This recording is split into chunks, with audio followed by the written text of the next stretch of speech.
Hola amigos, bienvenidos a la sesión de la tarde del Congreso de los Capítulos Latinoamericanos del Colegio Americano de Cirujanos de la región número 14.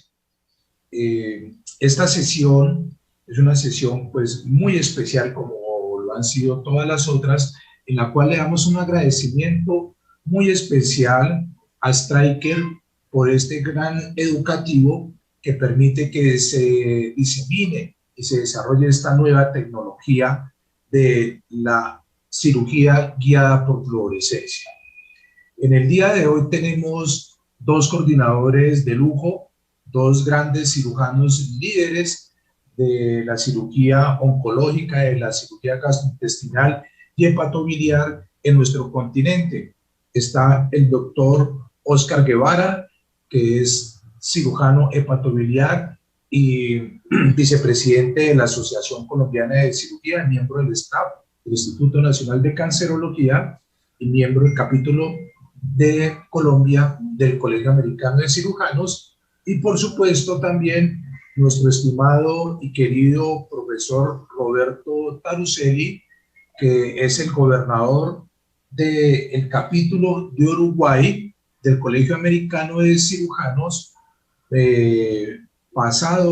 organizador del pasado Congreso Latinoamericano y Uruguayo de Cirugía y profesor de la Universidad del Uruguay.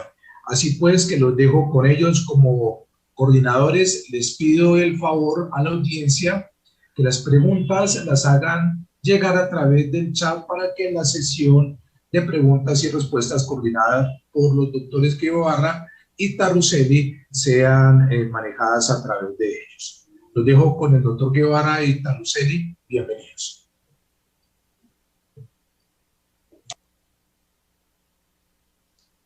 Muy buenas tardes a todos, bienvenidos a esta sesión. Es para mí un honor presentar a estos conferencistas muy importantes de Latinoamérica que vamos a tener en esta sesión de la tarde. A manera de abrebocas, yo diría que hace 2 o 3 décadas, tal vez un cirujano no se imaginaría estar operando sin tener los ojos, viendo exactamente lo que va a operar. Después nos acostumbramos a ver una pantalla. Después llegó el robot y antes de eso no nos imaginaríamos estar operando y no estar al lado del paciente físicamente. Pero ahora nos llega además otra innovación, que es estar viendo algo que no veríamos directamente con nuestros ojos, como es la fluorescencia.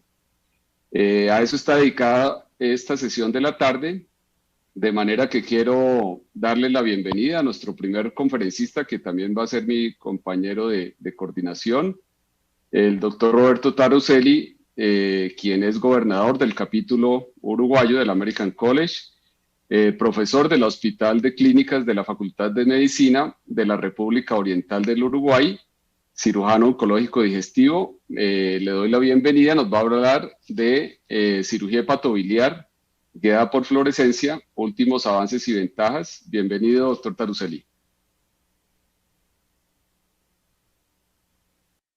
De distribución vascular, una distribución a nivel hepática, y después vemos la fase de eliminación, donde se elimina del parénquima hepático y se deposita a nivel de los tumores.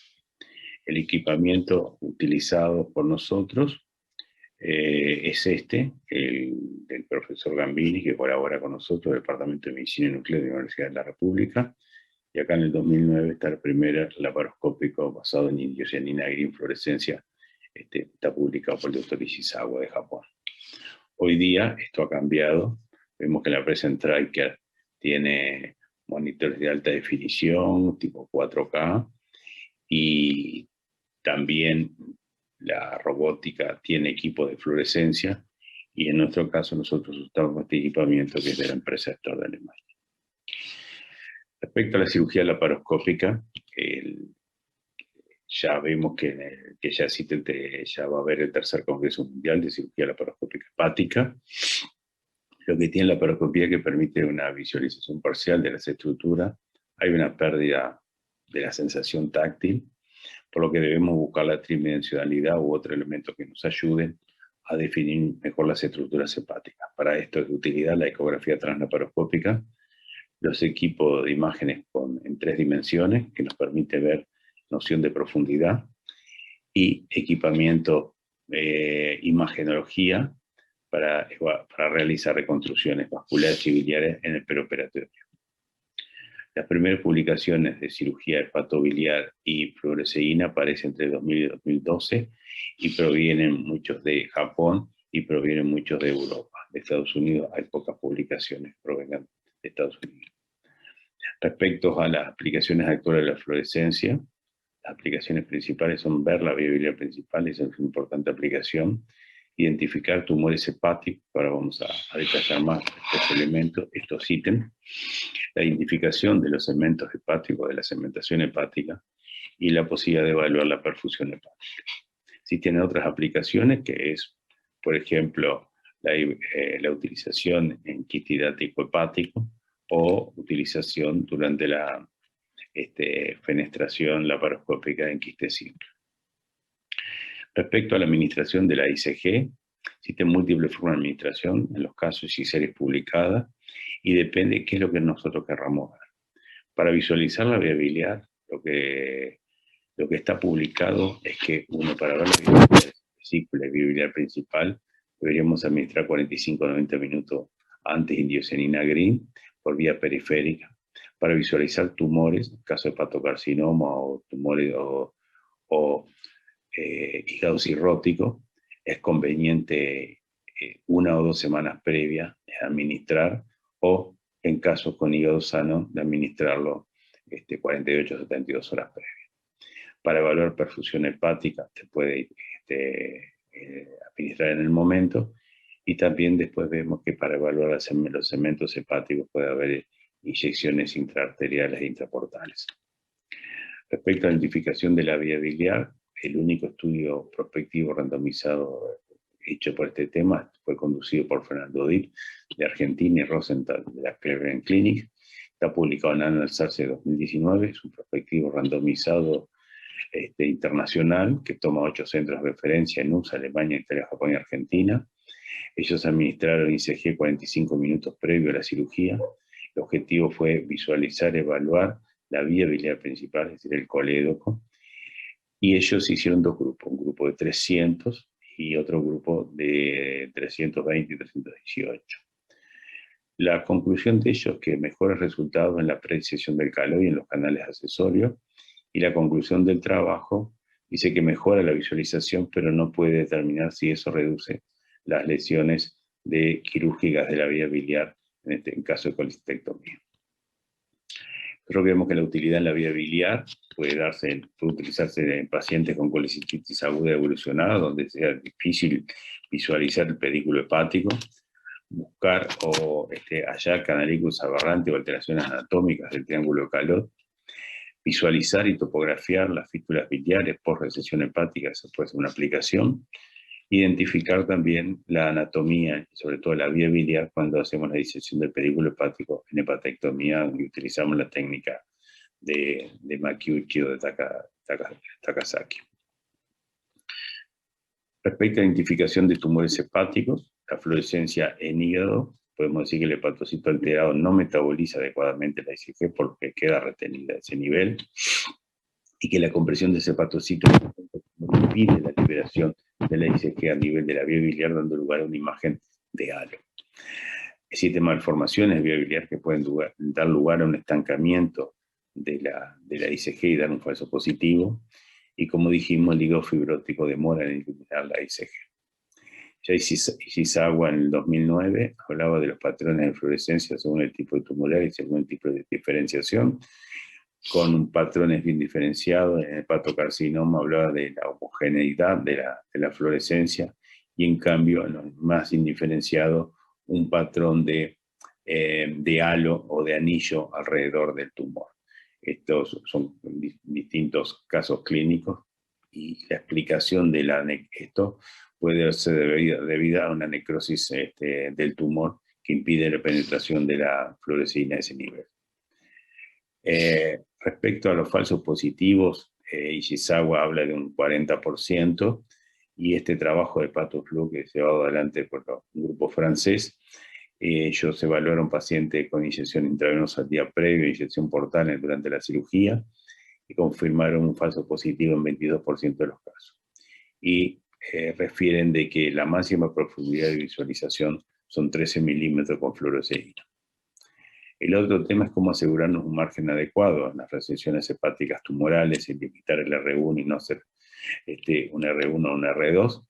Y bueno, lo que se sabe es que la cirugía laparoscópica tiene mayor riesgo de margen positivo que la cirugía convencional.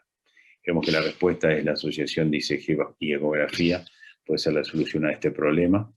Y en todo caso alejarnos 1 o 2 centímetros del receptor fluorescente mientras hacemos la resección quirúrgica. La asociación de indocyanina green y ecotransparoscópica seguramente es el futuro y es lo que se debe hacer, la asociación entre los dos, para lograr una mejor visión. Nosotros en nuestro país no tenemos experiencia y no tenemos ecotransparoscópica por el momento actual. Respecto a identificación de cemento hepático, hay autores que hablan de que se puede identificar en los segmentos hepáticos por la administración intraarterial o intraportal, lo que delimitaría una zona donde ir a resecar. Indudablemente, de contar un aparato como este, es decir, un ecógrafo que permite una punción a través del mismo y que esa punción vaya directamente a un canalículo y que haga la fluorescencia del sector que nos interesa, el segmento portal, es ideal para hacer una resección quirúrgica localizada y adecuada. Respecto a la perfusión hepática, lo que podemos decir que en trasplante hepático puede ser utilizado, inyectando endovenosa y visualizando el órgano trasplantado. Una coloración homogénea significa que hay una buena perfusión, la coloración de vía biliar significa que hay una buena eliminación de la sustancia a nivel hepático. Vamos a mostrar algunos casos clínicos ahora, realizados por nosotros en Uruguay.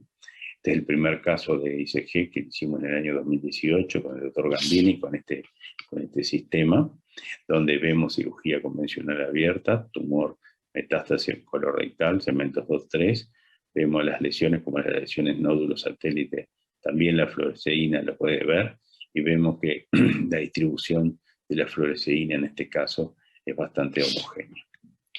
En este caso, ya con un equipo más moderno, lo que vamos a mostrar es durante una colecistectomía, como hay un derrame de bilis a nivel del peritoneo y podemos ver una visualización correcta de la salida de bilis a nivel del peritoneo. Está el catéter transcístico y ahí podemos ver también el parénquima, la homogenización de la indocyanina del parénquima, en este caso el 2-3, porque este paciente se ha administrado 90 minutos antes de la cirugía la indocyanina. En este caso también es el mismo caso, que podemos ver también de que podemos tener la imagen en blue, podemos hay una imagen en azul en vez de en verde, el equipo lo permite. Vemos la zona, acá en este caso se trata de un quiste hidático hepático, vemos que el quiste hidático no tiñe con fluoresceína, ¿sí? Sí, solamente los sectores biliares. Este quiste hidático estaba complicado con una fístula biliar que ahora vamos a mostrar cómo se resolvió. En este caso se hizo una técnica híbrida. Lo que hicimos fue hacer todo laparoscópico y después colocamos una Alexis sobre el quiste, cubrimos con suero clorurado hipertónico para evitar la contaminación cuando abrimos el mismo. Luego exploramos la cavidad ya teníamos la indocyanina con la fuente de luz de la torre de laparoscopía y vimos que dentro de la luz había un canalículo biliar y que ese canalículo había una fuga de contraste de fluorescencia. Fue confirmado por una gasa colocada a ese nivel y eso nos permitió, asistido por el mismo laparoscopio, con luz blanca, dar un punto a ese nivel, un punto hemostático, en este caso se utilizó un monofilamento irresorbible 5-0. Confirmamos que era un canalículo lateral, no era un canalículo pequeño lateral, se confirmó también con la ecografía intraoperatoria. Hay otro caso clínico acá, que es un paciente de 65 años, sexo femenino. Se hizo una nefrectomía derecha parcial en 2015, era un tumor de células renal, tumor renal de células claras. La resonancia nuclear magnética del 2020 mostró 5 imágenes puntiformes en superficie hepática mayor de 12 milímetros, de hecho sin diagnóstico claro, por lo que se pensó que si nos estaríamos frente a una metástasis hepática de células claras. En este caso se planteó hacer una laparoscopía exploradora. Para eso abrimos el ligamento falciforme para acceder al segmento 4 y al segmento 8 en la parte superior a través de ese orificio. Desde la izquierda aplicamos la endocianina green. Vimos en este caso varios puntos verdes de fluorescencia que llamaban un poco la atención, no entendíamos mucho, vimos administrar el contraste 2 días antes. El hígado aparecía bastante sano, no era un hígado esteatóxico ni fibrótico. Y bueno, lo que vimos que había sectores del parénquima hepático que tenían una fluorescencia muy marcada y correspondían a esas lesiones que parecían quísticas, no sabíamos de qué se trataba. Y bueno, para eso procedimos a la resección de las mismas. En este caso hicimos 3 resecciones. Utilizamos el bisturí armónico. El bisturí armónico nos permite una disección adecuada, con márgenes adecuados. Fíjense que el tamaño de la pieza es chica, que permite la salida tras un trocar de 10. Se puede ver el patrón de fluoresceína a nivel de la mesa de sala de operación, a nivel del instrumentista, y vemos las lesiones con su patrón de fluorescencia puntiforme. Eso también significa un margen adecuado. Bueno, ¿qué encontramos? Que no era tumor, sino que era una microdermatosis biliar múltiple, con estructuras quísticas dilatadas, vía biliar rodeada de extremofibrosa. Conclusión de que fue un falso positivo para tumor, pero fue efectivo en localizar las lesiones superficiales vistas en la resonancia nuclear magnética y no podía determinar.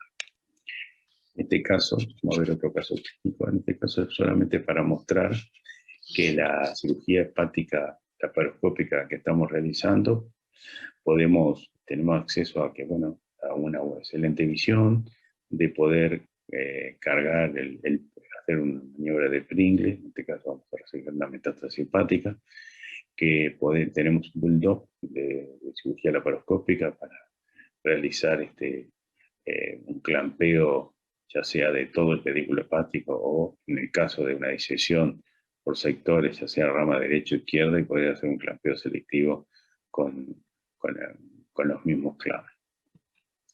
Este es el caso del mismo paciente, le hicimos el Pringle previo, pero ahora lo que estamos haciendo es una metástasis hepática de un colorectal. Vemos que tiene el patrón, en este caso es un patrón central, un halo central de inmunofluorescencia. La idea nuestra fue alejarnos unos 2 centímetros, por lo que continuamente estábamos disparando y cambiando la luz, ya sea con la luz verde y la luz blanca. Eso lo hace el ayudante con un pedal que va cambiando la luz cuando le pedimos. En este caso usamos lo que le llamamos nosotros la técnica del paracaídas, que es darle unos puntos al tumor en X a fin de traccionarlo, tensarlo y poder ir haciendo la resección lo más oncológica posible a fin de evitar la cirugía REVO. Bueno, en este caso ese era el interés.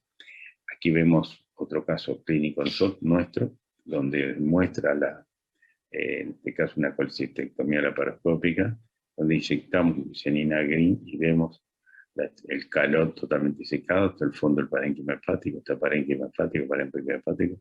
Acá parece verse la vía biliar, el cístico, y acá vemos el cístico y el colédoco y la vía biliar principal. En conclusión, las ventajas de la fluorescencia en cirugía hepatobiliar es que se puede ayudarnos a la resección de lesiones superficiales hepáticas, evaluar márgenes de resección por fluoresceína, sí, eso es un elemento importante, sobre todo aquello que tiene un halo, un anillo, evaluar fugas biliares en las resecciones hepáticas o en los quistidáticos, como lo vimos recién, visualización de estructuras biliares complejas, sobre todo canalículos aberrantes. La gran desventaja que tiene es que tenemos poca penetración de 10 a 15 milímetros de profundidad, por lo que sirve para lesiones superficiales. Los falsos positivos andan entre 20 y 40%. Y el futuro, creo que es incrementar la experiencia en base a estudios prospectivos multicéntricos internacionales, colaborativos entre todos, de operar a estos pacientes, la cirugía laparoscópica hepática, creo que el camino es la visión con profundidad y la visión 3D, y avanzar hacia la utilización de trazadores oncoespecíficos fluorescentes. En este momento en Uruguay, el profesor Gambini está utilizando tecnesio 99 nanocoloide con ICG para administrar intravenosa, pero no lo está usando en cirugía hepática. Bueno, muchas gracias desde Uruguay y los esperamos cuando finalice la pandemia. Muchas gracias.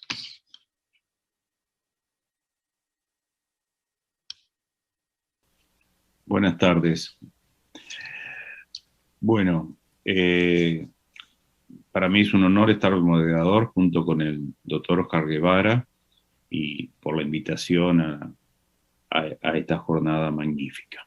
Yo tengo ahora el honor de presentar al doctor Moisés Cuquier, que el doctor es el gobernador del American College del capítulo de Panamá, que el doctor es jefe de cirugía del Hospital Pacífica de Panamá, es un especialista en cirugía oncológica entrenado en la Universidad de Toronto y nos va a hablar ahora, nos va a dar una conferencia sobre ganglio centinela y cirugía guiada por fluorescencia. Bueno, adelante con la conferencia, doctor. Estimados colegas de Latinoamérica, muchísimas gracias a la Asociación Colombiana de Cirugía por tan gentil invitación a participar de este evento académico. Mi nombre es el doctor Moisés Cuquier, gobernador del capítulo de Panamá, y voy a compartir con ustedes hoy la conferencia titulada Cirugía guiada por fluorescencia. Vamos a enfocarnos en la experiencia de ganglio centinela para cáncer de mama. Como objetivos para hoy, vamos a hablar un poco de la justificación para una alternativa a la técnica estándar de ganglio centinela que venimos realizando para cáncer de mama y ya demostrada en múltiples estudios en etapas tempranas. Vamos a hablar de qué actualización y qué evidencia tenemos que apoye esta técnica alternativa, y voy a compartir con ustedes nuestra experiencia en Panamá y algunos videos ilustrativos de la técnica y de algunos tips para realizar este procedimiento. Como justificación para una técnica alternativa, pues todos conocemos, aquellos que practican esto de rutina y los que han revisado el tema, que la técnica estándar para ganglio centinela, sobre todo en cáncer de mama, es una técnica dual, en donde se utiliza una tinción, en este caso azul, con la captación de radiocoloide, en la mayoría de los casos tecnesio 99.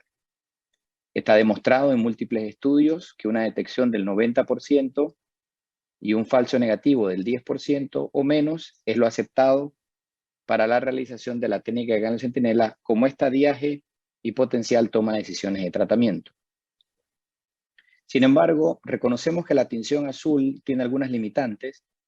Hay reacciones alérgicas y de hipersensibilidad que han sido reportadas hasta en el 0.5% de los casos, siendo un procedimiento que se realiza con bastante frecuencia a nivel mundial. Este número no es despreciable.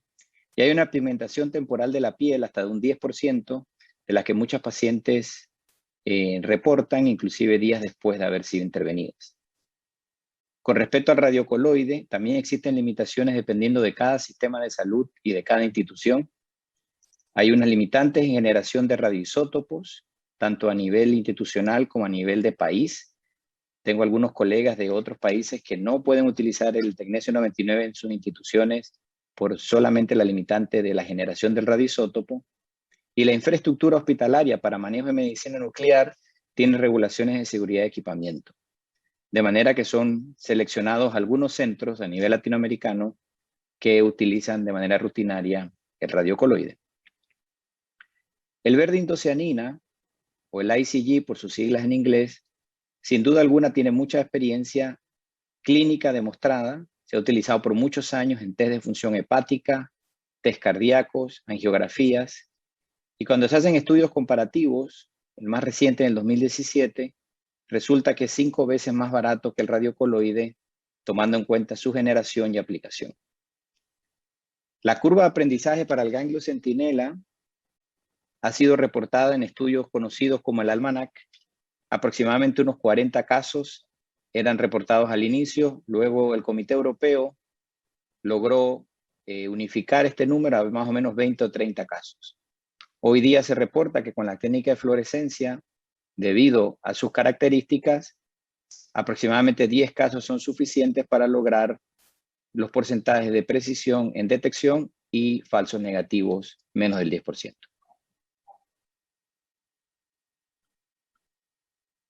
Actualmente no existe ningún estudio publicado, ningún ensayo clínico controlado, aleatorizado, que compare de manera prospectiva el verdiindocianina versus la técnica dual estándar.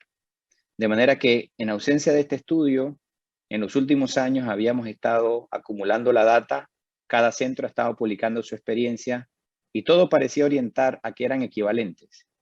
Sin embargo, afortunadamente, hace unos meses hemos empezado a tener las primeras publicaciones de estudios robustos y metaanálisis que han empezado a demostrar el beneficio de la técnica alterna. Probablemente la pandemia del COVID-19, que ha afectado dramáticamente a nivel mundial, entre las cosas que influyó, por lo menos en nuestro país, fue una baja disponibilidad del radiocoloide, ya que muchos de estos insumos son importados, de manera que ante la ausencia de radiocoloide, la técnica alterna con verdiindocianina cobró un papel protagónico en nuestro país. La conclusión de la evidencia actual de los últimos 3 metaanálisis publicados, que a continuación vamos a ver, es que no inferior, en otras palabras es equivalente, es seguro, eso ya lo sabíamos de previas experiencias, fue demostrado, y que es mucho menos costoso que la técnica dual. Esta publicación de finales del 2020 en el Annals of Surgical Oncology es la experiencia británica en donde se analizaron 3 estudios para un total de 156 pacientes, en donde se comparó el verdiindocianina versus la técnica dual de azul con radiocoloide.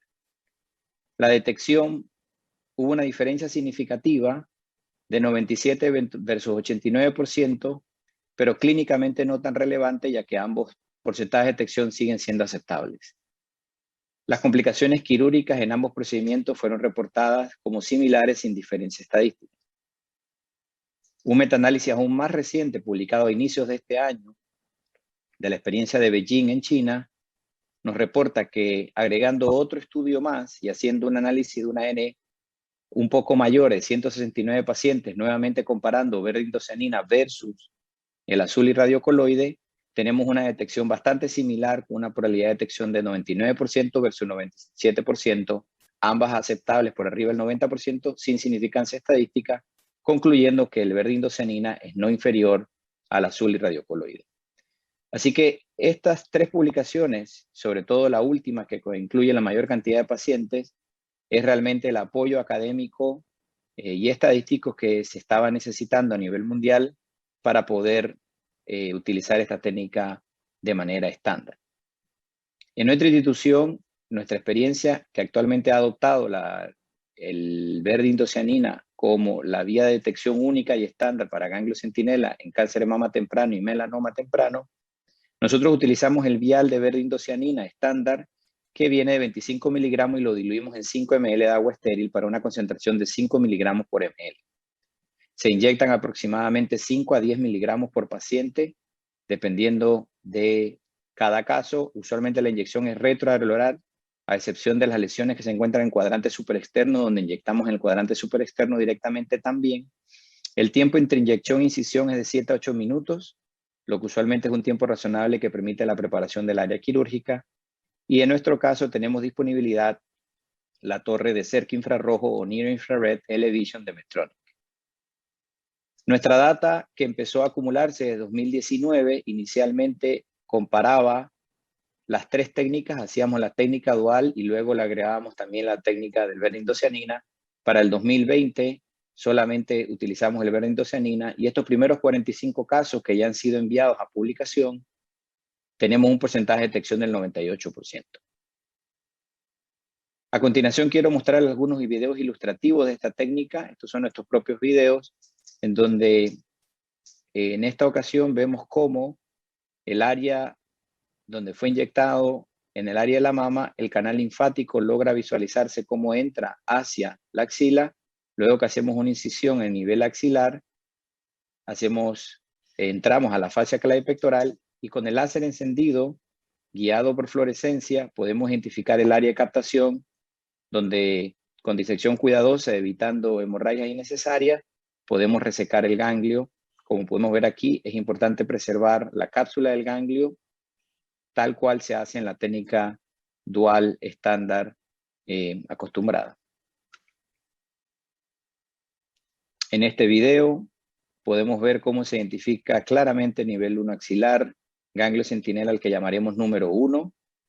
Se hace la resección, se envía a corte permanente patología, y luego se explora la axila, que a pesar de no ser palpable, vemos otro área de captación. Siempre hay que tener cuidado, y la experiencia acumulada nos los ha dicho, de no confundir un ganglio centinela con un lago linfático, en donde la captación y la sensibilidad del verde indocianina suele ser más que cuando utilizábamos la gamma pro beta más el azul patente. Se dan cuenta que algunas áreas quedan todavía teñidas de verde indocianina, que al explorarla no contienen contenido linfático. En este caso vemos una modalidad diferente que lo permite el software de la máquina, en donde nuevamente el canal linfático aferente llega a la axila. Hacemos la disección guiada por esta coloración naranja rojiza, que nos permite claramente delimitar el área de la periferia del ganglio y preservarlo en todo momento. Hemos utilizado también la técnica en casos de neoadyuvancia, donde el paciente queremos hacer un estadiaje preciso para tomar decisiones luego de terapia sistémica, y en este caso, nuevamente entrando a la fascia clavi pectoral, nivel axilar, identificamos el área de captación del verde indocianina. En todo momento hay que acostumbrarse a utilizar la cámara, la cual se coloca usualmente lateral a la visión de cirujano frontal, y es un hábito que toma unos cuantos casos en desarrollarlo, pero una vez se domina, es relativamente sencillo. Guiado por electrocauterio, hacemos la resección del ganglio sin complicaciones. Y para terminar mi presentación, en este último caso, lo hemos utilizado también en casos de reintervención. Esta era una paciente que había tenido un carcinoma ductal invasor, etapa temprana, hace unos años. Se había realizado su cirugía conservadora y su ganglio centinela que había resultado negativo. Unos años después tuvo una recurrencia intramamaria que fue nuevamente tratada, y a la hora de hacer el ganglio centinela para reestadiaje encontramos un área algo más cruenta, con una anatomía ya previamente disecada, algo de fibrosis. La disección es un poco más difícil, pero factible. Como pueden ver aquí, al utilizar el cauterio, al inicio cometíamos el error de acercar mucho la cámara, y eso produce un artefacto de color verde, lo cual a veces podía confundir un poco en la disección. Aprendimos con esto que la cámara solo se aleja un poco y se le aumenta el zoom, de manera que no hay necesidad de hacer ningún ajuste en el software. Aquí vemos el ganglio centinela, el cual se envía a corte permanente patología. Así que con este último video finalizo. Quiero agradecer nuevamente a la Asociación Colombiana de Cirugía por la gentil invitación, y quedo atento a cualquier pregunta que deseen hacerme. Muchísimas gracias.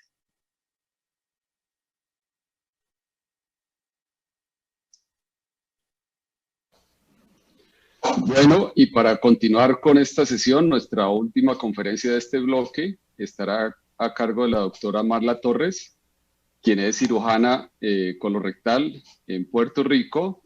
Fue la primera mujer cirujana colorectal en Puerto Rico, y es miembro del Colegio Americano de Cirujanos, de la Sociedad Americana de Cirugía Colorectal. Participa activamente en investigaciones tanto en cáncer colorectal como en incontinencia fecal y en el uso del neuroestimulador sacro a nivel latinoamericano. Es catedrática de la Escuela de Medicina de Ponce y tiene a su cargo tanto residentes de cirugía general, en entrenamiento en endoscopia y en laparoscopia avanzada. Y su grupo es líder en investigación en cáncer colorectal en Puerto Rico. Nadie mejor para darnos la siguiente sesión sobre fluorescencia en cirugía colorectal. Doctora Torres, bienvenida. Buenas tardes, soy la doctora Marla Torres, cirujana colorectal, y les voy a estar hablando brevemente sobre la fluorescencia en la cirugía colorectal.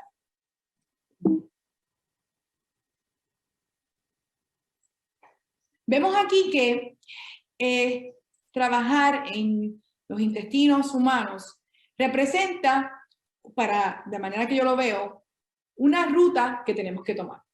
Es la ruta de hacer el trabajo correcto, de los pasos adecuados, tanto así como lo comparo con el GPS.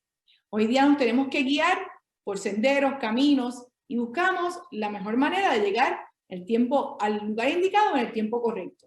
Pues en cirugía estamos buscando lo mismo, estamos buscando ser asertivos y tomar los pasos correctos que nos permitan ver más allá de lo que podemos ver a grosso modo, más allá de lo que hemos hecho por años en cirugía abierta. Así que utilizamos la tecnología, la laparoscopía y la fluorescencia que nos va a guiar y nos va a ayudar a mantener la ruta correcta para los mejores resultados para nuestros pacientes. Les voy a hablar sobre unos datos de cirugía colorectal y más bien viendo las estadísticas de cáncer en nuestro país, en los Estados Unidos, se estima que 135,000 casos aproximadamente de cáncer de colon y recto se van a diagnosticar. Estas estadísticas las tenemos obviamente prepandemia y sabemos que por lo menos 600,000 procedimientos con una unión intestinal se llevan a cabo en los Estados Unidos. Lamentablemente, el cáncer colorectal es la segunda causa de muerte a nivel de todos los cánceres en los Estados Unidos y en Puerto Rico. Se estiman que sobre 50,000 pacientes van a padecer de esto. Si hablamos de cuántas anastomosis anorrectales o colorectales, tenemos anualmente en los Estados Unidos y en Puerto Rico, sabemos que las complicaciones de estos procedimientos hay que tenerlos en la mente, hay que evitarlos, y hay unos principios básicos de cuáles son los factores de complicaciones. En una unión intestinal, lo más importante, de las cosas más importantes, es la perfusión. Sabemos que la perfusión, la irrigación de esos tejidos son importantes para sanación de heridas, son importantes para evitar infección y para que la cicatrización sea adecuada. Obviamente de esto se deriva otras fallas que podemos tener en esas uniones intestinales como infección, la fuga de anastomosis, que es la complicación colorectal más grave, y vamos a ver que también está la más costosa dentro de nuestro sistema de salud. Obviamente hay otros problemas que pueden estar asociados a la anastomosis, como hacer daño a un órgano aledaño, pero para eso un cirujano diestro con mucha experiencia puede controlarlo. Hay otras complicaciones básicas de cirugía, desde coágulos, embolia pulmonar, problemas cardíacos, pero estos son problemas médicos que pueden ser controlados y prevenidos si lo tomamos en consideración antes de la cirugía. Me voy a enfocar a lo que tenemos que hacer durante el proceso de cirugía, y el paso más importante para mí, el que yo digo a todo el mundo, el que menos prisa debemos tener, es en la anastomosis, esa unión intestinal. La fuga de uniones intestinales puede ocurrir en hasta un 24% de los pacientes o de las operaciones, se estima. Claro que este número se puede subdividir entre anastomosis derechas, izquierdas, anastomosis rectales y anastomosis hechas por cirujanos generales, cirujanos colorectales. Pero la data en general estriba en que si vamos a buscar el promedio de este porcentaje es alrededor de un 10 o un 12%, lo que es alto para pacientes o para doctores que tienen una práctica limitada. Mientras más distal es la anastomosis en el tracto gastrointestinal, más alto el riesgo de complicación, porque la perfusión es menor o más inadecuada. Así que si tenemos una fuga de anastomosis, esto tiene mucha morbilidad, puede tener mortalidad asociada y obviamente un costo aumentado. Como les indiqué en este diagrama, mientras más distal, más fugas de anastomosis podemos tener. El 60% de las anastomosis en cirugía colorectal ocurren en el lado izquierdo. Por eso vamos a enfocar nuestra atención a los procedimientos de colectomía izquierda, resección anterior baja o prostatectomía. ¿Por qué la anastomosis falla? La razón que yo quiero discutir aquí, número uno para mí, es isquemia. Pero tengan ustedes en cuenta que los otros factores que están enumerados son factores de paciente, lo que llamamos patient factors. Pero hay un factor bien importante. El cirujano no puede culpar a un paciente porque tenga un resultado adverso en una cirugía antes que reevaluarse a sí mismo y saber si isquemia juega un papel importante o la tensión en el tejido que se deriva de la técnica del cirujano. Así que tenemos que hacernos responsables y empoderarnos de instrumentos y técnicas y maniobras para que esto se lleve a cabo sin ningún problema. ¿Cómo identificamos una fuga de anastomosis? Bueno, pues son signos y señales clínicas. Pues podemos prevenir la mortalidad de un paciente si lo identificamos a tiempo. Tenemos que sospecharlo, pero saben ustedes que la anastomosis puede ocurrir desde el día 0, en el momento, una anastomosis que no se identificó intraoperatoriamente, o perdón, una fuga, o hasta el día 12. Hay fugas de anastomosis o fallas de anastomosis que pueden ser tardías. En definitiva, puede ocurrir en cualquier momento después de la cirugía. Así que, en términos de diagnóstico, tenemos un deterioro clínico del paciente, fiebre, no puede orinar, diarrea, dolor abdominal, taquicardia, leucocitosis, factores que podemos medir fácilmente. Obviamente el ojo clínico es bien importante. Hago mención de un estudio donde se identificó que al día postoperatorio número 12 se pueden ver todavía fugas de anastomosis. Claro que nos concentramos en esos primeros 7 días, pero el paciente, por lo menos nuestros pacientes de anastomosis colorectal, los estamos evaluando por un periodo de 30 días con mirarlo con el potencial de una complicación. Y aquí vemos algo. Les quiero demostrar. Esto es un paciente en su anastomosis intraoperatoria. Tenemos una imagen captada a través de un proctoscopio y una cámara de fluorescencia transanal. Esa unión intestinal se ve perfecta, pristina, bella. ¿Y qué pasa del día 7 al 12? El paciente tiene una fuga. Así que en estos pacientes que tienen fuga, el 100% de los pacientes, me puedo estar segura que los doctores dicen, esta unión está íntegra, la probamos, hubo un leak test, hubo verificación de color, de tensión del tejido, sin embargo, falla. Entonces tenemos que buscar la razón por la que, bueno, por lo menos determinar la razón, pero también buscar la prevención. En pruebas diagnósticas para fallo de uniones intestinales tenemos la tomografía y las enemas de gastrografina. Aquí vemos 2 imágenes de fallas de anastomosis o leaks que han ocurrido en la área pélvica baja. Como les hablé, les mencioné, en el rango de fuga de anastomosis tenemos de un 10 a un 14, ¿verdad? Pero se ha reportado que esto puede ser de centro a centro hasta un 6%. Y un 6% yo lo tomo muy serio, porque si de cada 10 pacientes, 100 van a tener una complicación, usted puede entender que en algún momento de mi año de trabajo voy a tener 3 o 4 pacientes con esta complicación. Así que yo tomo todos los pasos para evitar que esto ocurra. Les mencioné brevemente el costo. Para que tengan una idea, del 90% de cirugías colorectales pueden tener una complicación de grado 2 a grado 3B o mayor, digamos, donde hay que hacer una intervención al paciente.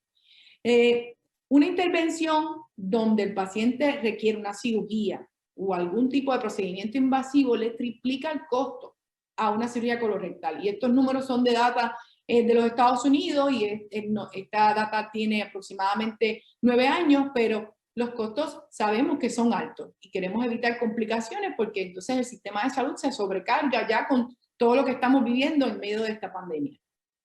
Brevemente les voy a hablar sobre un estudio que verificó la perfusión en colectomías izquierdas, como les mencioné anteriormente. Y este estudio multiinstitucional nos dejó claro que la perfusión y la manera de reevaluar al paciente intraoperatoriamente es pivotal en el éxito que tenemos como cirujanos gastrointestinales o cirujanos colorectales.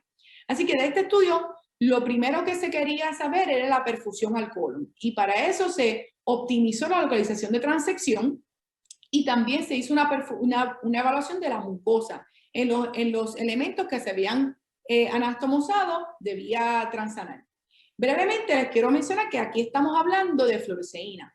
La fluoresceína es el agente que utilizamos, que tiene captación en nuestras proteínas del plasma para verla a través del lente laparoscópico. Y entonces está muy disponible a través de todo el mundo. Las contraindicaciones son mínimas. Tiene un tiempo de media vida de 4 minutos y se excreta en la vía biliar, por lo que lo hace de gran utilidad y tal vez de utilización máxima en las cirugías hepatobiliares.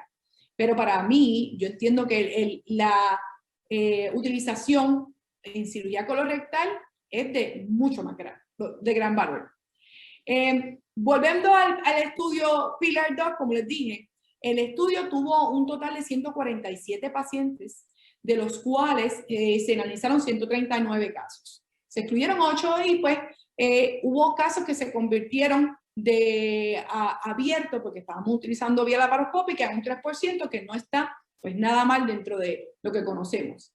En términos del estudio, los pacientes de mayores de 18 años estaban puestos para una colectomía, incluía cáncer y divertículos, así que no fue exclusivamente de cáncer, pero sí sabemos que era del lado izquierdo, por una resección baja de 5 a 15 centímetros del ano. Se utilizó el protocolo de imagen de pinpoint para ver el área de demarcación y si la transección entre el cirujano y la vascularidad guiada por fluorescencia tenía algún cambio. Aquí vamos a ver un video brevemente de menos de 1 minuto, donde tenemos un cirujano que expone el intestino una vez movilizado al exterior. Vemos que con fluorescencia podemos identificar una área de perfusión vigorosa en la parte proximal.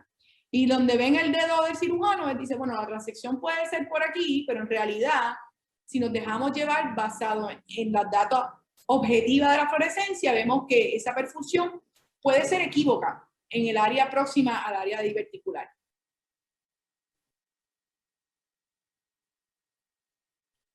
Y ahí vemos otro modo de ver la fluorescencia, donde el color azul pertenece al área perfundida y aquí pues ya es mucho más obvio y el color es muy brillante en el área perfundida. En el espécimen si todavía hacer la transección más proximal. Voy a próximo. Acá lo que tenía era la visualización ya en 2 fotos de vía laparoscópica de transección y la vía transanal luego de realizada la unión intestinal.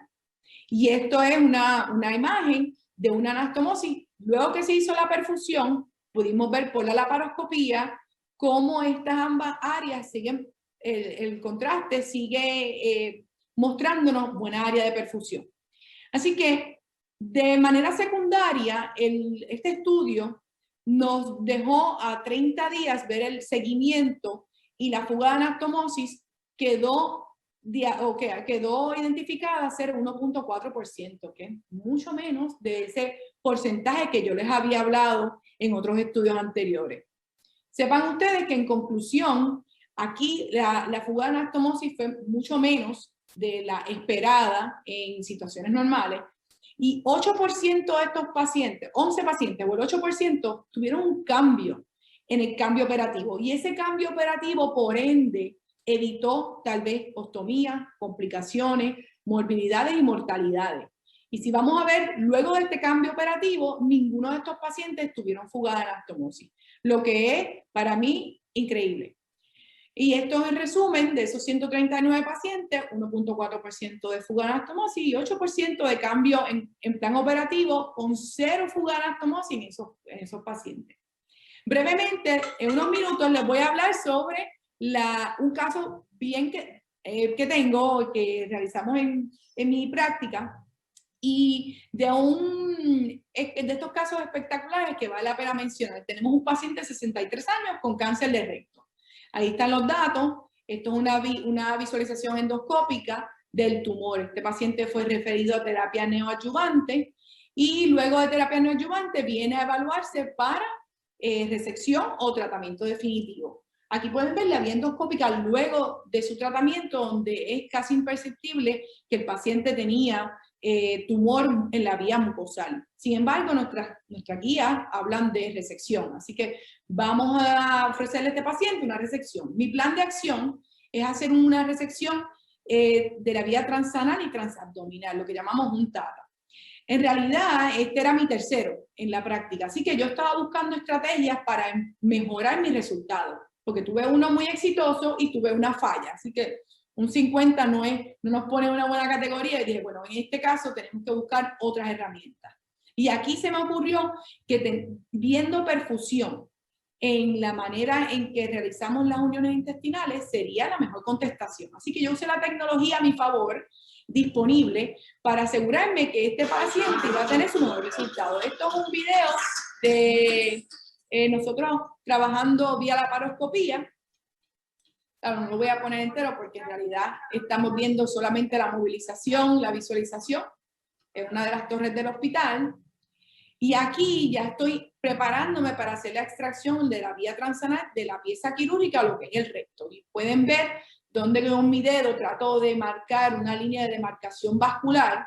Sin embargo, cuando hago la evaluación transanal a través de la fluoresceína, me doy cuenta que tengo largo intestinal suficiente para la creación de un colonic pouch en este paciente, lo que tiene muchas funciones, pero una de ellas es mejorar la función clínica o la función intestinal de este paciente. Así que en esta visualización que están viendo tengo distintos modos de visualizar en el momento real time de la perfusión del paciente, aún ya con la movilización completa del espécimen, y estamos en la vía transanal, o sea, más distal no podemos estar. Este paciente tuvo un curso postoperatorio formidable. Como pueden ver en la visualización de la foto, no tenemos incisión grande de extracción porque se hizo por la vía transanal. Pudimos reconstruir el paciente eficientemente, se le hizo una toma porque ya estaba dentro de los estándares y nuestros protocolos. Así que los resultados de este procedimiento sobrepasaron mis expectativas y las expectativas del paciente, porque esto es un paciente donde tuvo un curso postoperatorio no complicado y tuvo una anastomosis exitosa. En resumen, la fluorescencia guiada por imagen, como vieron en este caso que les acabo de presentar y en la literatura que acabamos de repasar, hace que la cirugía colorectal sea técnicamente más segura y me provee una evaluación objetiva de tiempo real cuando estoy en el quirófano, en el momento que tengo que dar el 200% para mi paciente. Utilizar esta tecnología puede resultar en menos revisiones, puede resultar en revisiones de transección de intestino para hacer nuestra anastomosis más segura, ya que isquemia es uno de los factores más importantes para el control de morbilidad y mortalidad en nuestros pacientes. Así que con esta confirmación yo entiendo que nos proveemos a nosotros mismos el poder decirle al paciente, tengo todas las herramientas para que tu unión intestinal sea segura y por ende buscar mejores resultados. Y yo creo que esto es brevemente lo que les quería hablar. Estoy disponible para preguntar. Gracias.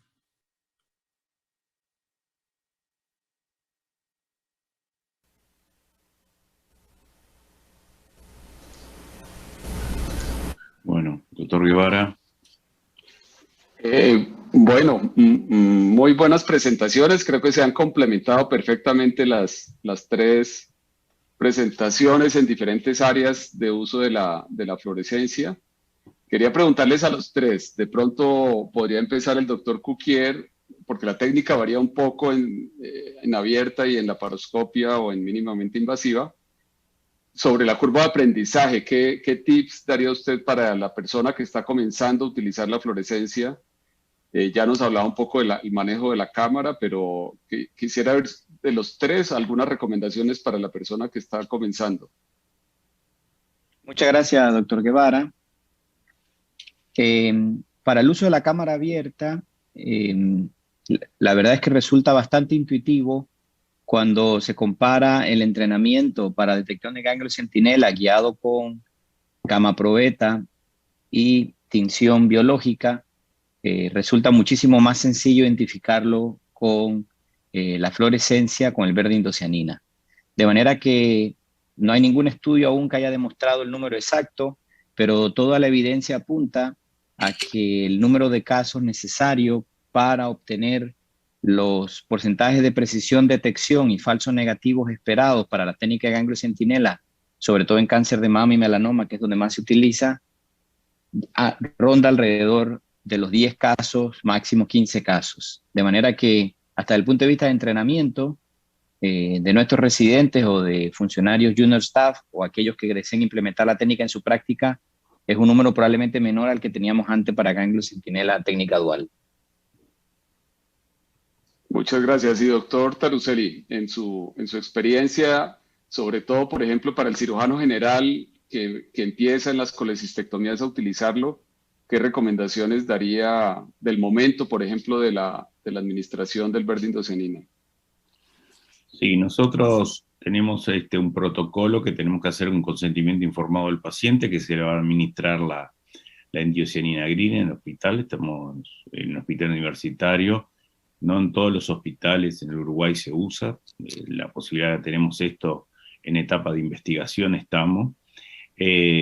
La dosis de indocianina green, ya está estipulada, administrarla 45 o 90 minutos antes. El trabajo de Fernando Dip, el prospectivo randomizado, lo muestra bien y lo analiza bastante bien.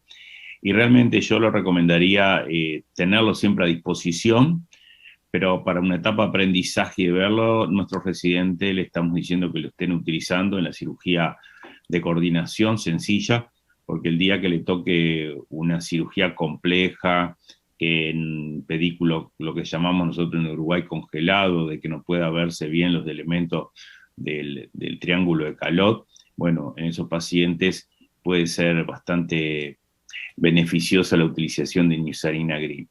Pero creo que la curva de aprendizaje es, los residentes cirujanos jóvenes están acostumbrados a la colistectomía laparoscópica, es el mecanismo con el cual aprenden en nuestro país, por la alta frecuencia que tenemos de litiasis, y bueno, y creo que ahí hay que alternar con la indocianina green y agarrar la curva de aprendizaje por ese lado. Y doctora Torres, el uso principal que usted nos mencionó es la perfusión, entonces ahí también entiendo que es muy importante los tiempos, el momento, no sé si tengo la impresión que cambia un poco a veces el ángulo desde donde se observa. ¿Qué recomendaciones daría para quien está comenzando a usar esa indicación? Sí, buenas. La dosis recomendada son 2 miligramos por kilo, 2 miligramos de indocianina por kilo de paciente, por kilo de peso de paciente. Así que en realidad nosotros inyectamos unos 3.5 mililitros de la indocianina una vez se diluye al paciente. Yo le he dicho a otros colegas e incluso en sala de operaciones que como la dosis permitida, ¿verdad?, rara vez va a sobrepasar lo que necesitamos, nosotros inyectamos al paciente. Si yo no logro la visualización que quiero o por la distribución que tenga el paciente, yo puedo volver a dar la dosis. De hecho, una de las fotos que mostré era la anastomosis ya estaba completada, la habíamos visto por la vía transanal y por la vía transabdominal todavía quedaba residuos de la indocianina, así que yo lo he inyectado en 2 ocasiones, una para transección y luego para confirmación de anastomosis en un mismo caso. O sea que el uso puede ser múltiple y confirmatorio. Como bien hablaron, el valor de entrenamiento de la indocianina es bien grande, porque cuando tú tienes residente y estás entrenando a otro cirujano en estas técnicas para transección de intestino, los mismos representantes nos dicen, bueno, doctor, usted está habituada a esto, pero alguien que tuviera duda, pues es tremenda herramienta. Incluso a veces tú puedes demostrar donde hay cierta confusión. Yo tengo un asistente quirúrgico que me dice, doctora, eso está perfecto, y yo, pero yo necesito esta confirmación porque dentro de esa operación es el momento que tú necesitas estar seguro de que los tejidos tienen la viabilidad que tú visualmente estás viendo, porque en la laparoscopía, ¿verdad? No tenemos el tacto. So, perdemos un poco de esa tridimensionalidad y pues, el feedback o la retroalimentación táctil o pulsátil. Así que yo utilizo la endocianina en casos tanto bien complejos como sencillos, porque muchas veces por confiar en que es un caso sencillo piensas que no se va a complicar y definitivamente tiene gran valor. ¿Puedo hacer una Muchas pregunta, gracias. doctor Guevara? Sí, Me señor. gustaría hacer una pregunta al doctor Moisés Cuquier, porque en mi hospital, Montevideo, Uruguay, el grupo que hace cáncer de mama y hace ganglio centinela, hacían tecnesio 99 y ahora están asociando el tecnesio con ICG. Y lo que le está permitiendo tener imágenes preoperatorias, si las necesitan, y también están en etapa de investigación, están usando dos aparatos. Uno, el Gamma Probe para ver la radioactividad, y lo asocian con la indocianina green, con el aparato de indocianina green. ¿Usted qué piensa de esto o si tiene alguna experiencia de esta asociación? Por supuesto, definitivamente creo que todos los centros que se dedicaban a ganglio centinela de rutina, inclusive nosotros, la primera decisión que tomamos en el 2019 fue hacer en simultáneo las técnicas, es decir, la estándar que tenía la institución, en nuestro caso era tecnesio más azul patente, y le agregábamos el verde indocianina y la fluorescencia. De manera que no vimos ningún efecto adverso añadido, no hubo ninguna reacción alérgica, no hubo ninguna morbilidad asociada a agregarle una tercera técnica, y lo que empezamos a observar fue que el porcentaje de concordancia superaba el 95%. De manera que nuestros primeros 30 casos se hicieron, vamos a decirlo así, con técnica triple. Utilizamos las 3 técnicas que en el caso que usted me comenta sería añadirle a la usual el verde indocianina. La razón por la que en pandemia decidimos no utilizar el tecnesio fue simplemente por falta de disponibilidad. Pero ya en el 2020 empezamos a tener las publicaciones que hacían las comparaciones retrospectivas y descriptivas del verde indocianina solo versus la técnica estándar. Así que lo que hemos demostrado y lo que la evidencia en metaanálisis, aunque no exista ningún estudio de ensayo clínico diseñado para esto, es que la utilización por sí solo del verde indocianina o por sí solo la técnica estándar son equivalentes. Así que me parece razonable que un centro que está acumulando su experiencia y quiera ofrecerle a los pacientes la calidad de atención de siempre, combine las técnicas. Creo que es cuestión de tiempo de agarrarle confianza a la tecnología y que la evidencia se siga acumulando de manera que muy probablemente algunos centros lleguen a reemplazar el tecnesio, que sin duda alguna agrega costos, agrega otras limitantes, salud radiológica, etcétera, para eventualmente poner como estándar solamente una de las técnicas. Así que creo yo que es razonable mantener las dos, sin embargo todo orienta a que probablemente la institución escoja una. Muchas gracias, doctor Cuquier. Una pregunta a usted, doctora Torres. En mi hospital también tengo colegas que hacen cirugía colorectal, es decir, al tener nosotros la torre indocianina, estamos usando en paratiroides, estamos usando en hepatobiliar, estamos usándola en esófago-gástrica y estamos usándola en colorectal. Y bueno, yo he estado presente en cirugías de colorectal y hemos probado perfusión en anastomosis colorectal baja, a veces algunas protegidas por una ileostomía. Lo que nosotros no hemos hecho todavía es visualizar el uréter por indocianina green, porque debido a que la indocianina no tiene excreción a nivel urinario, como dijo usted, tiene excreción a nivel biliar. Esa es una de las preguntas, si usted tiene alguna experiencia, y la otra pregunta es si tiene alguna experiencia en TATME, porque el problema del TATME que está publicado en el TATME, el abordaje por TAMIS por abajo, es la alta lesión de uréteres que existe. A ver si podría ser que la indocianina green tuviera una aplicación futura en la realización de TATME y por un primer abordaje por un TAMIS, ¿no?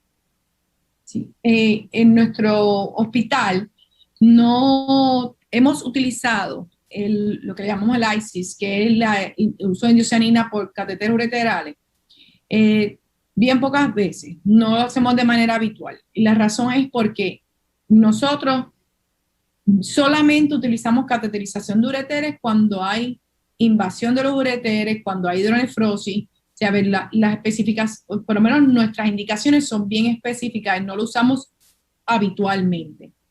Sí hay un rol, de hecho, sí tengo experiencia contada en la TME, pero los primeros casos los hicimos con catéteres ureterales por la previsión de lo que usted dice, porque pueden haber lesiones de ureter distal en esa disección, en la reflexión peritoneal cuando vamos por la vía transanal.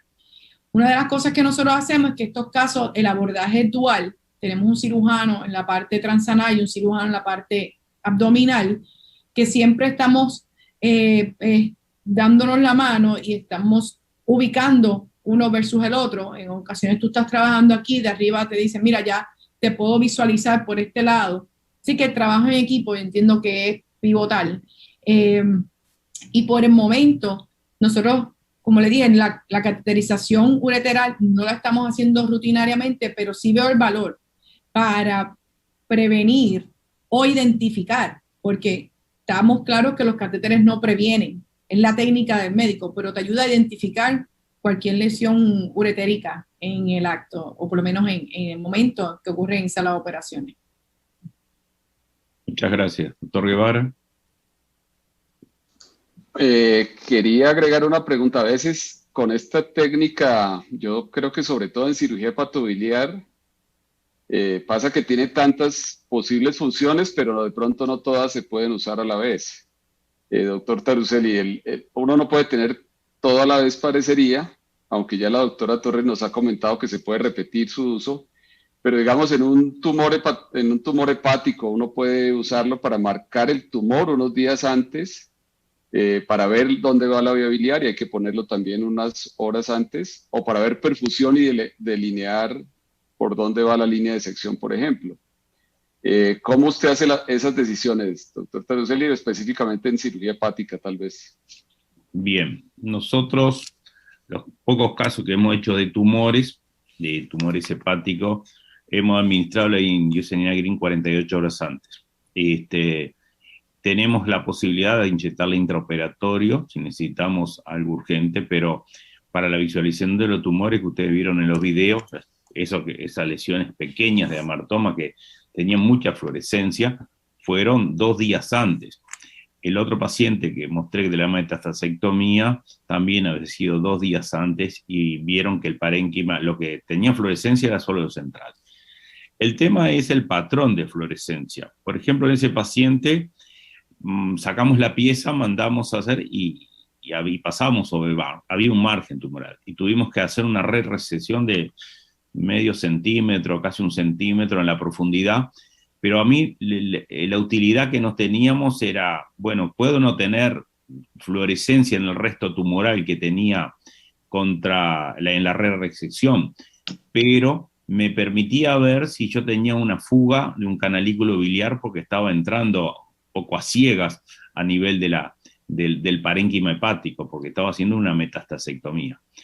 Esa me parece que la indiocianina nos ayuda a eso. Otra es hoy hay publicaciones que se están inyectando tanto intraarterial como intraportal un segmento, es decir, que yo puedo localizar tanto en cirugía abierta como laparoscópica un segmento, por ejemplo el 6-7 o el 5-8, y si voy a hacer una resección del 5-8, que debe ser la más difícil de todas, yo podría inyectar en el 5-8 en la porta indiocianina y me delimita muy bien la zona de la tumoración. Creo que la inyección también está descrita, la inyección de indiocianina green después de una hepatectomía, por ejemplo, grande, derecha, se clampea abajo, se inyecta por transcístico y se ve la fuga clarísimo, como yo le mostré en el caso del video del quistidático. El tema de la indiocianina en cirugía hepática es que esto es a nivel superficial. solamente podemos ver. Ahora, una vez que uno reseca, uno puede ver toda la fluorescencia a nivel de la mesa de sala de operaciones, a ver si el tumor está completo o no. Pero creo que bueno, hay que aumentar la experiencia, y el problema es que ahora con el incremento de la cirugía laparoscópica hepática, creo que la indiocianina va por el camino de que ser utilizada junto con la eco translaparoscópica. Muchas gracias. Vamos muy bien de tiempo, creo que, pero si les parece, podría ser la última pregunta de pronto, doctora Torres, para comentar algo sobre el uso para ver los ganglios en las colectomías, ahora que se habla tanto de la decisión total también del mesocolon. Quisiera comentarnos algo sobre esto.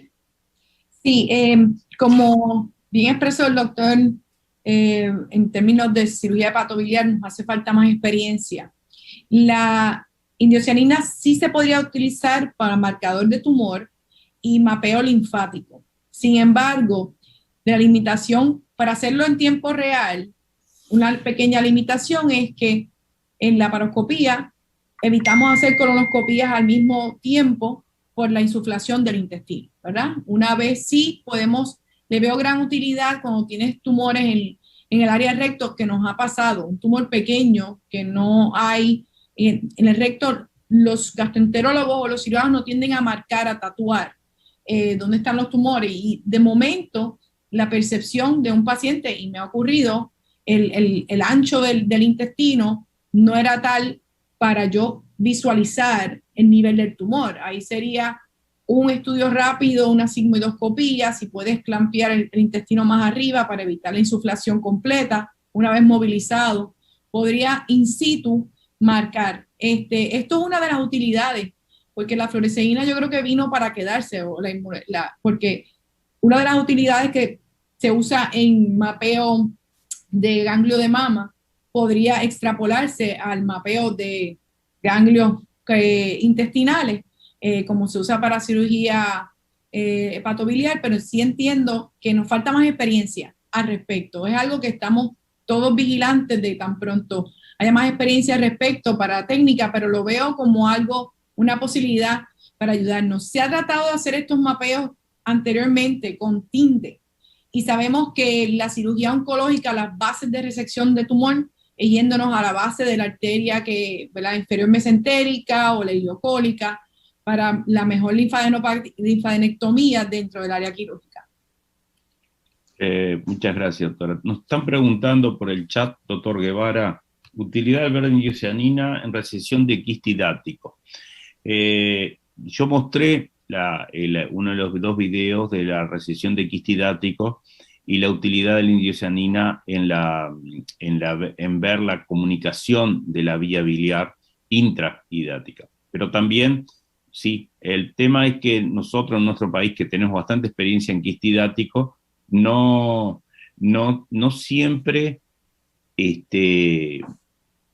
no siempre hacemos una resección completa del quiste hidático. Generalmente con una resección parcial es suficiente para lo del quiste hidático. Si me permite, voy a hacer un pequeño comentario de la utilización de indiocianina green en esófago gástrico. Hace poco tuvimos un paciente que tenía un tumor de cardias, que no sabíamos si hacer una esofagectomía transhiatal o hacerle una gastrectomía total, ¿sí? Entonces le inyectamos al tumor indiocianina green con nanocoloide. El día anterior le hicimos, la noche anterior, le hicimos un gamagrama que nos mostró que tenía captación a nivel del tumor y iba hacia el abdomen. Y en el intraoperatorio confirmamos por indiocianina green, por la laparoscopía, adenopatías en curvatura menor gástrica, por lo que nos orientó a que ese paciente, la diseminación iba hacia el abdomen, por lo tanto a ese paciente le hicimos una gastrectomía total con esofagectomía distal. Y la indiocianina con asociación de nanocoloide en ese caso fue de enorme utilidad para tomar una decisión quirúrgica en ese paciente. Bueno, muchas gracias a todos los conferencistas por su puntualidad, además en la presentación y en las respuestas.